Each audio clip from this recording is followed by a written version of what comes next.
Hey everybody, welcome to One More Round with Josh Norris. I'm super excited about today's guest. We got Justin Cross with us with Earn Your Booze. What's up, buddy? What's going on, man? Just a quick bio on him. So he's a Navy veteran, F-14, F-18. He's a former aerospace engineer, bachelor's degree in technical management, married 8+ years, girl dad, beer brewer, trains like an athlete with Bobby Maximus, founder of Earn Your Booze, and he lives here in Phoenix. Man, what don't you do? Man, I don't know. I'm not very good at painting, I'll tell you that. I can't draw a stick figure to save my life. Okay, all right. My wife's an artist, and it blows me away that that's even possible to do, you know? Yeah, well, so like you married the right person. Yeah, exactly. Awesome, man. Well, I'm excited to have you on. Me too, Today, man. I wanted people to kind of hear about your story, where you come from. You started in the military, in the Navy. How long were you in the Navy for? Yeah, 4 years. 4 years. Yeah, right after high school. What was that life like? Well, while you're in, especially when you're out at sea, you kind of hate it. It feels kind of like a floating prison. It kind of is in a way. But afterwards you realize like that was the coolest thing ever. Like how else would a 19, 20-year-old get to Dubai and Japan and Guam and Greece, and swim in the Persian Gulf and, do all these crazy things. So afterwards you really appreciate it. Yeah. But while you're there, you're kind of like, all right, I can't wait for my 4 years to be up, But I did like it. What was your favorite place to visit like when you were in the military? Man, I would say probably, there's a tie. I would say between Guam, Dubai, and Greece.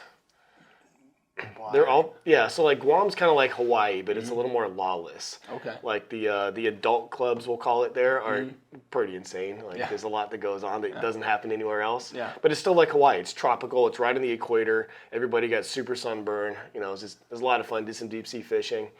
But then Dubai was out of control. It was just amazing. That was in 2005. And just being able to see Dubai on someone else's dime, especially when you're 20, was just ridiculous. Yeah, I can imagine. I'd have been 21 then, but and then Greece. Greece felt like the most like vacation part. Yeah. Because we went to Rhodes, which is like their Hawaii, and basically you could see our ship floating offshore anchored, and you're sitting there just eating all the fresh veggies and meat and just drinking, and there's topless girls everywhere, and it was just like, this must be, I'm pinching myself. Heaven this is at that amazing. age, Yeah, it was incredible, and then we parked there for whatever it was, 4 days or something, and just got lost, and it was incredible. Awesome. So you, what did you do in the Navy? I did avionics. So okay. I was, we weren't stationed at a beach city. We were always landlocked because I was stationed with fighter jets. So I basically worked everything from communications, like the radar, the radio, the weapons systems, anything kind of related to those systems is what I specialized in. Okay. And I also did final checking, so I was on the flight deck.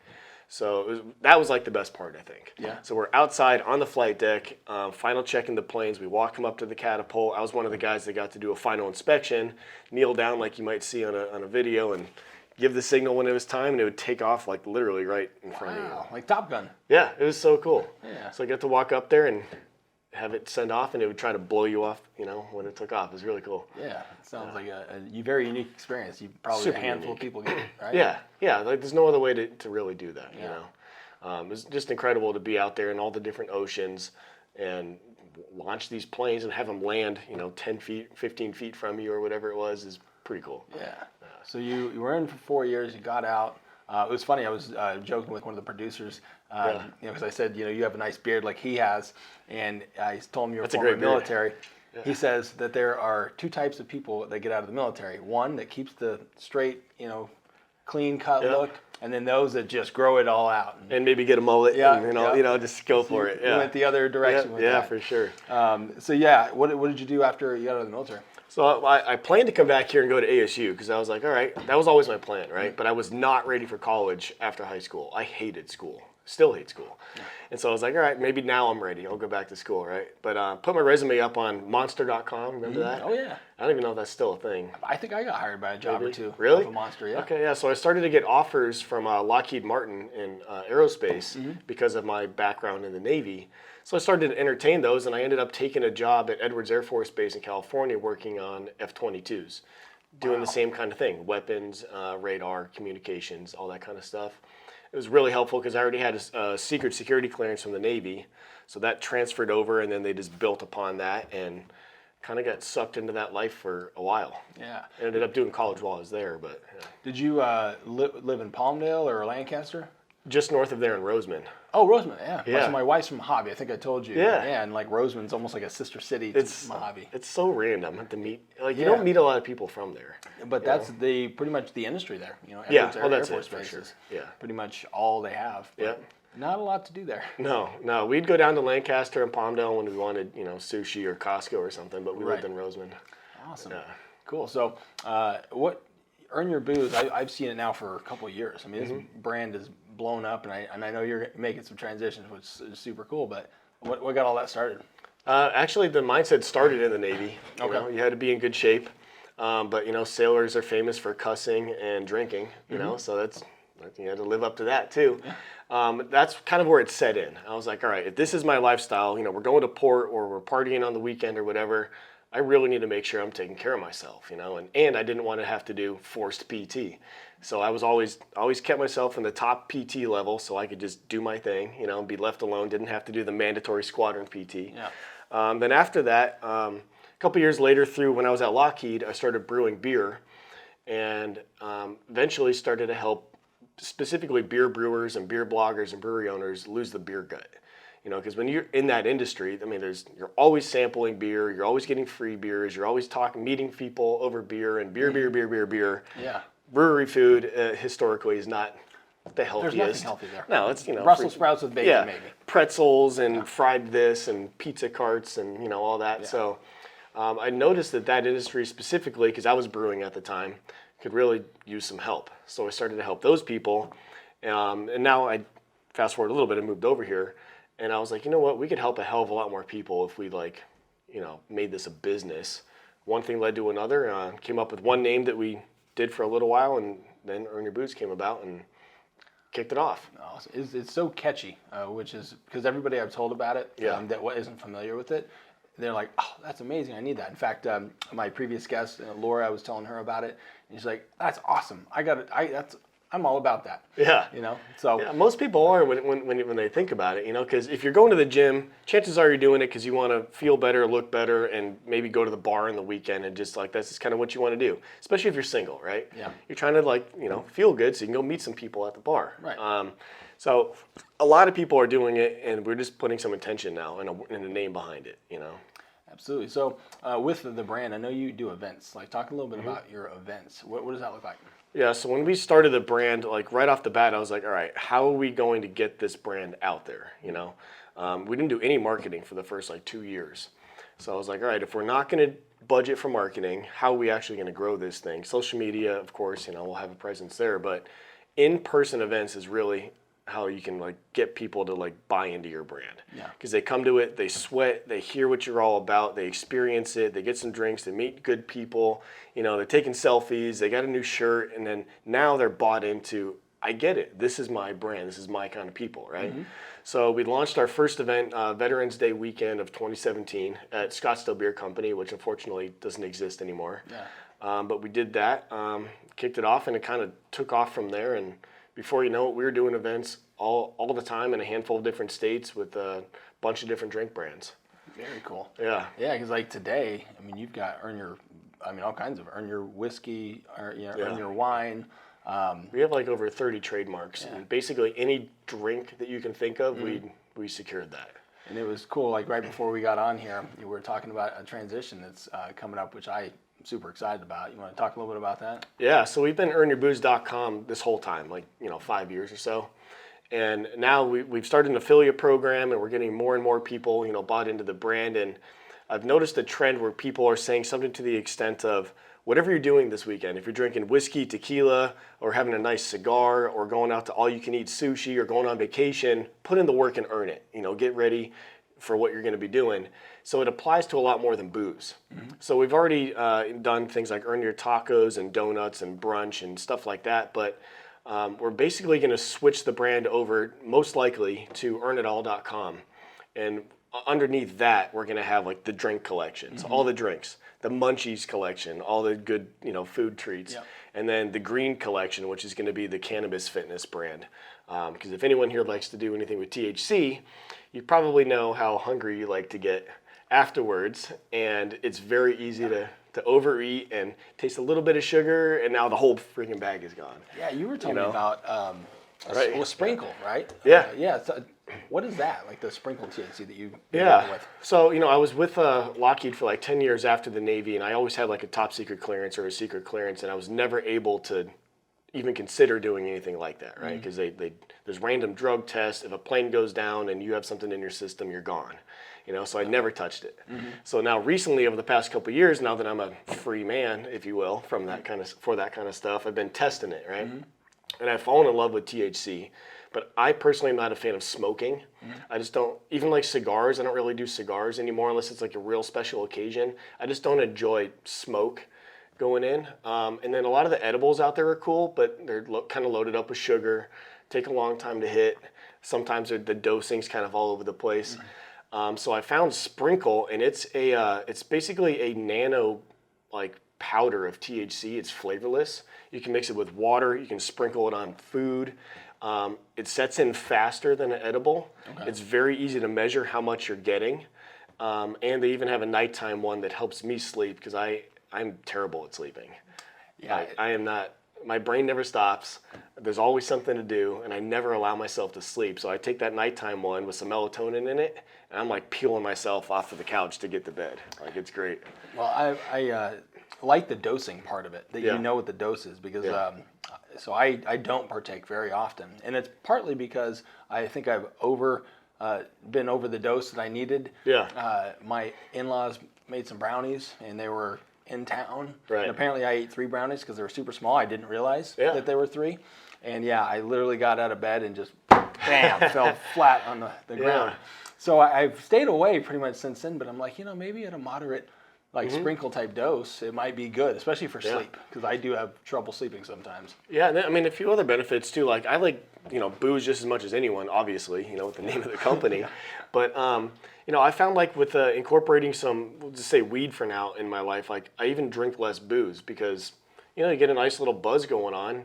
It's real easy just to sip maybe a couple of cocktails or a whiskey or 2. And you never have a hangover with that. Yeah. Because you still get a nice buzz. You're still feeling like you're a part of the party or whatever. And you're barely drinking anything. Yeah. So hangovers are less, sleep better, and that all leads to like better recovery from the gym. So overall, it might sound a little weird. I would say that THC is helping me recover and become a better athlete, be stronger, and just I'm more effective in the gym because I'm sleeping and recovering more. It makes total Crazy, sense. Yeah. And people are like, nah, it's just an excuse to smoke weed or whatever. I'm like, no, it actually is helping. Well, sleep is the most important thing for recovery. Yeah. And people don't realize that.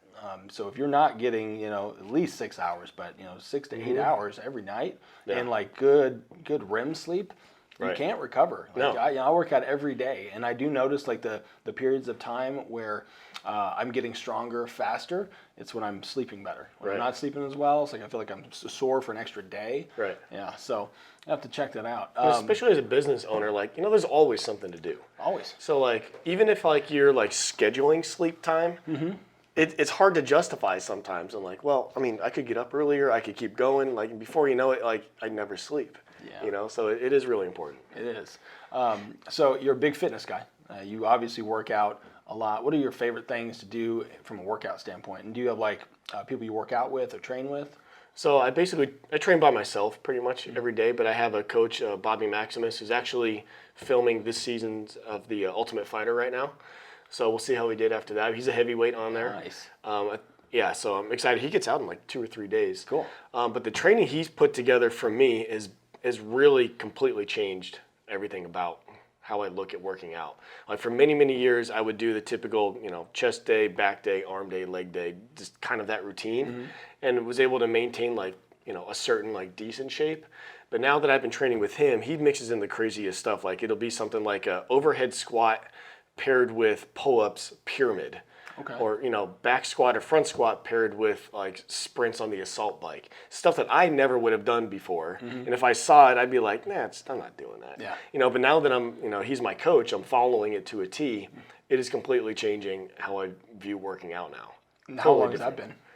Since January 2nd. Okay. It's about 3 months. Awesome. Yeah, it is interesting, like the more the 2 HIIT months, type of workouts and mixing that in. So, one of my partners, he has a company called Burn It Build It Fitness, and it's functional training, and they do that. A lot of great movements are put together by Laura, who has, I mean, just all the degrees in that. But it's very similar to what you're talking about. And to see some of the results these guys are getting, and girls, it's amazing. It's very different than, I still do more of the traditional like you were talking about. Right. Partly because like I go to a gym where they don't really have the space to do that, so it's just easier to do the traditional. But yeah, I'd be interested in checking that out. Yeah, it's incredible. I think now that I think about it, it's been just over 2 months. And I know for sure by 4th of July, it's going to be night and day difference if you look at last year to this 4th of July. It's crazy. Awesome. Yeah, it's just, and there's never an arm day. There's some benching here and there, like some of the more standard things, but it's all mixed in with this other stuff you would never think about. Yeah, it's great. I love it. You know, your cardio in, I'm sure, Oh, yeah. with it. And Plenty of cardio. Yeah. So, you know, you create this great brand, you know, going to be earn it all, you know, which is awesome. But you're an entrepreneur at heart. Like you've built a company from the very beginning, from ground up. What's been the easiest thing from an entrepreneurial standpoint? What's been the hardest thing? Thankfully, when I was at Lockheed, I did for a handful of years. I was either a team leader as a manager that had a crew on one of those flight test vehicles, like an F-35, or I was a lead flight test control engineer, they called it. And that job was like really complex. We had a lot of missions, a lot of moving parts, a lot of classified stuff. Some of our missions were watched by the highest people in our government. Like, it's a lot of pressure, right? Yeah. Thankfully, I mentioned that because when it moves over to business, I still get stressed out about stuff, but I think I excel a little bit more than I normally would have at solving problems.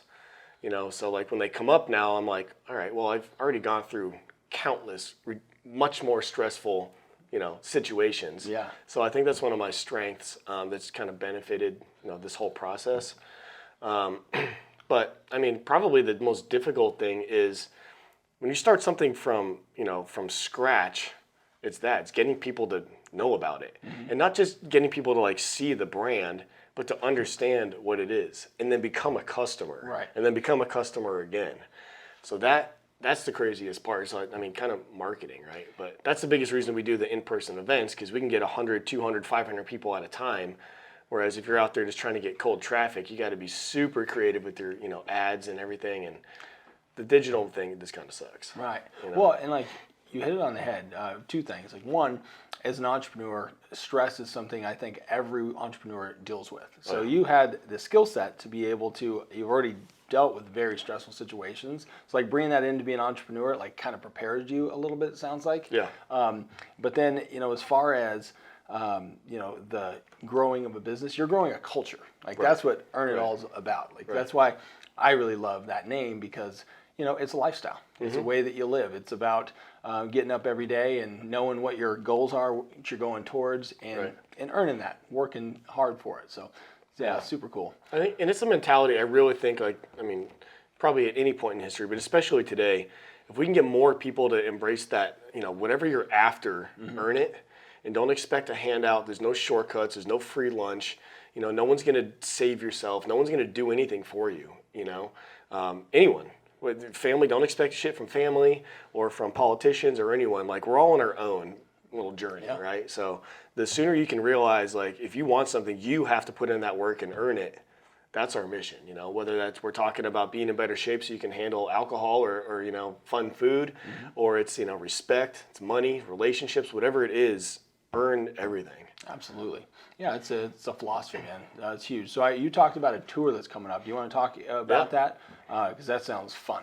Yeah, so when the world finally opened up again, we were like, all right, we've been, you know, without events for about 2 years. So are we going to do the same kind of local events, or what are we going to do? And I was like, you know what?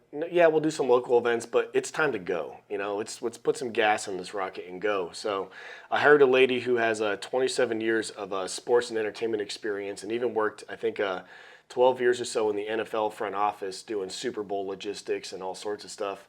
So we are planning a stadium tour right now, looking to hit here, Texas, Florida, Nashville, Denver, San Diego, a couple spots in some of those bigger areas, and basically going into stadiums, going into spring break facilities, professional sports stadiums, soccer fields, all those kind of things, and bringing it to all those new spots. So working with a large liquor sponsor right now, and hopefully in the next couple weeks or so we'll be able to say yes, we got it all ironed out. Sweet. But it's a brand that everybody will recognize. Yeah, absolutely. Well, you're a family man as well. Yeah. You've been married 8 years. Yeah. You're a girl dad. Yeah. What's that? How old is your daughter? 3.5. 3.5. Yeah. So what's that changed in your life? I mean, literally everything. Yeah. Everything, I've always wanted kids. We tried to have kids when we lived in California. We had a big new house at the time, plenty of room and all this kind of stuff, but it just didn't happen for some reason. And then we moved out here. We're all right, maybe we're not going to have a kid. That's fine. We started a business. So we bought a small historic home and started the business. I'm working, 24/7. And then the wife gets pregnant. Yeah. So I'm like, come on. This couldn't be what we thought was the worst timing possible. But having a kid, and especially a girl, has completely changed everything. Because I've always had that protector, provider mindset. But now just having this little super innocent little, girl there, it's I just eat it up. I love it. I know exactly what you mean. So I have 2 boys, about to be 12 and 10, and then my daughter's 4. Yeah. And I love my boys. Right. My boys. But my daughter was born. I'm like, oh, that's what they talked about. It's just a different thing. Yeah, totally. Protect her. It's just that sweetness and innocence that you want to hopefully her to have the entire, her entire life. And yeah, exactly. It's different. So I was always hoping for a boy just because I was always into dirt bikes and trucks and guns and dogs, and I was like, I'm going to have a boy, spiky-haired boy, and he's going to do whatever I do, But when I had Gianna, I realized, I needed a girl. I needed to experience this side of it, So it was great. She's perfect. And it's funny because we were only supposed to have 2 boys. That's what my wife wanted.